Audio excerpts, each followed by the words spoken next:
So what was that final run like? Just trying to go where he wasn't. He was a class of the field all night. The last run was probably our worst run balance-wise. Just a little bit too free to attack it.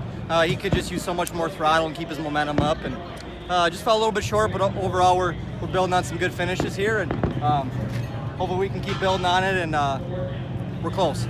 So was this Zane just clearly heads and shoulders above everyone else tonight? I think so. You know, there was times where maybe he was vulnerable late in a run. I felt like, you know, a couple of those runs earlier on in the race, we could pace him late, but I just could not fire on restarts.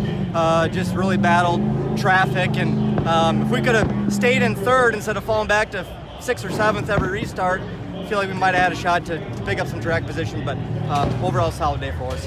You're halfway through the regular season, and you're in a pretty good points spot for your first kind of full year. I mean, how would you sum up the first half of the regular season for you? First of all, I'm having a blast with these guys. I'm in the shop, living in Sandusky, working with them every single day. I have a day-to-day job just like everybody else there, and then we go racing together on weekends. So just building that relationship internally with, you know, not only my team members, but Duke and everybody at Force Sport. It's truly having the time of my life this season. Between on the truck side and late model side, got a lot of great opportunities, and having a blast, do what I do for a living.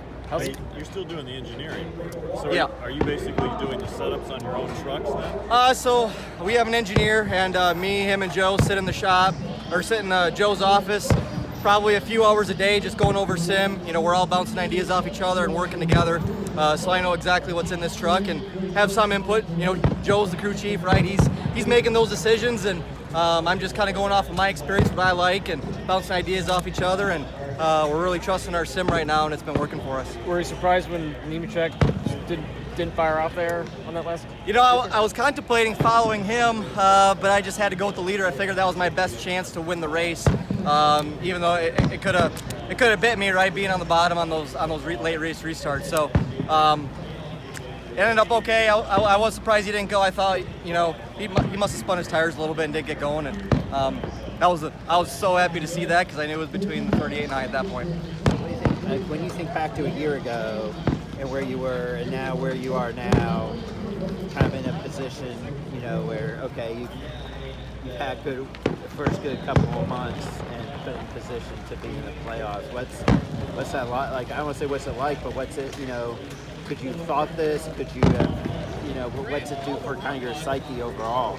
Well, I think, you know, last year I took a step back to hopefully take a step forward in the future. You know, Duke gave me the engineering position in the shop, and working there every day. Only ran 4 races last year. Was hoping a full-time opportunity was going to come. Wasn't sure if it was going to be this year or sometime down the road, but I see what Force Sport is doing and what they're all about, and